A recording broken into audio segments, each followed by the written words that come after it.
अस्सलाम वालेकुम नाज़रीन, मैं हूं हकीम ज़ा शाहिद। वेलकम करता हूं आपको अपने चैनल पर। उम्मीद करता हूं आप लोग खैरियत से होंगे। एक बार फिर एक नई वीडियो के साथ, एक नए नुस्खे के साथ आपकी खिदमत में हाजिर हूं। आज हम बात करने वाले हैं हाथ पाँव की जलन के हवाले से। एक भाई की बहुत ज़्यादा रिक्वेस्ट थी मुझे कि गर्मियों के मौसम में तो अक्सर लोगों में ये होता है, तो सर्दियों में भी उनके हाथ पाँव में जलन होती है। गर्मी का एहसास होता है हाथों और पाँवों के अंदर, पसीना भी आ जाता है हाथों के अंदर।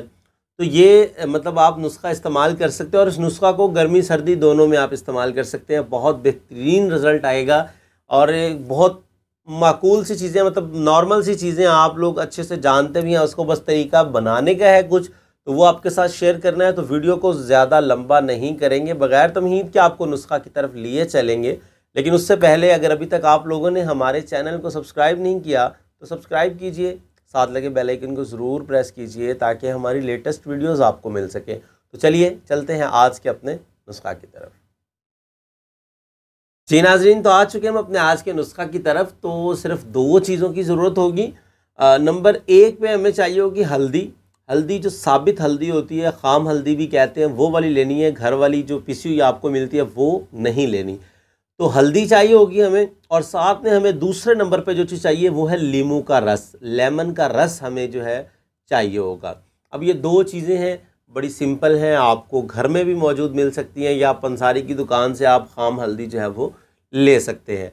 अब सबसे पहले जो अगर इनके वज़न की बात कर लें तो आपकी सहूलत के लिए स्क्रीन पर भी आपको लिखा मिल जाता है। तो हल्दी जो होगी आपको चाहिए होगी 50 ग्राम, और दूसरे नंबर पर लेमन का जो रस है ये आपको चाहिए होगा 100 ग्राम। आपने करना ये है कि हल्दी को आपने बारीक कर लेना है और उसमें आपने 100 ग्राम लेमन का रस शामिल कर लेना है। ये किसी कुंडी डंडे में कर लें, या अगर आपके पास कोई खल मौजूद है उसमें कर लें, या घर में कोई बड़ा बाउल है जो थोड़ा सा हार्ड हो, चीनी का होता है या प्लास्टिक का हो, उसमें आपने ये करना है कि कोई भी छोटा सा लकड़ी का डंडा लेके आपने इसको हल्की सी इसकी रगड़ाई करते जाना है। और कुछ टाइम के बाद जो है 1 से 2 दिन आपको इस पे लग जाएंगे कि आपका लेमन का रस जो है वो खुश्क होना शुरू हो जाएगा और वो गाढ़ापन आता जाएगा। जब ये पानी लेमन का बिल्कुल खुश्क हो जाए, हल्दी सख्त हो जाए या डलियों की शक्ल में हो जाए, उस टाइम आपने ये करना है कि उसको किसी अखबार पे या किसी बड़े से आप वो डिश ले लें, उसके अंदर आपने इसको फैला देना है ताकि ये खुश्क हो जाए। जब ये बिल्कुल खुश्क हो जाएगा इसको आप छाँव में रख दीजिए। जब ये बिल्कुल खुश्क हो जाएगा तो आपने इसका पाउडर कर लेना। पाउडर बड़ा आराम से हो जाएगा, हावन दस्ते में कर लें, ग्राइंड कर लें, जैसे भी आपको आसानी हो। और जब आप इसका बिल्कुल बारीक पाउडर कर लेंगे तो आपकी दवा जो है वो तैयार हो जाएगी। उसके बाद आपको ज़रूरत पड़ेगी 1 ग्राम वाले कैप्सूल की।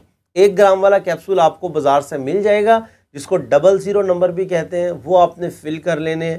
और अगर बात कर लें इसकी मिकदार ख़ुराक की, तो सुबह दोपहर शाम खाना खाने के बाद आपने इस्तेमाल करना है एक कैप्सूल। 1 कैप्सूल सुबह, 1 दोपहर, 1 शाम। आपने 3 कैप्सूल डेली के इस्तेमाल करने हैं और पानी के साथ इस्तेमाल करने हैं। खाना खाने के आधा घंटे बाद कर लें, पौना घंटा बाद कर लें, वो कोई मसला नहीं है, वो आपकी मर्ज़ी के मुताबिक है। और इसको टोटली आपने 1 मंथ यूज़ करना है। 1 माह इस्तेमाल करने के बाद आप देखेंगे कि आपके हाथों की जलन, पाँव की जलन जो है वो बिल्कुल ख़त्म हो जाएगी और इंशाल्लाह इससे आपको निजात मिल जाएगी इस मर्ज़ से। तो उम्मीद करता हूँ आज की वीडियो भी आपको पसंद आई होगी। अगर वीडियो पसंद आए तो लाइक ज़रूर कीजिएगा और शेयर बिल्कुल कर दीजिएगा ताकि आपके साथ साथ औरों का भी फ़ायदा हो जाए। तो आज के लिए इतना ही था, मिलते हैं किसी अगली वीडियो में। हकीम ज़ा शाहिद को इजाज़त दीजिए। अल्लाह हाफ़िज़।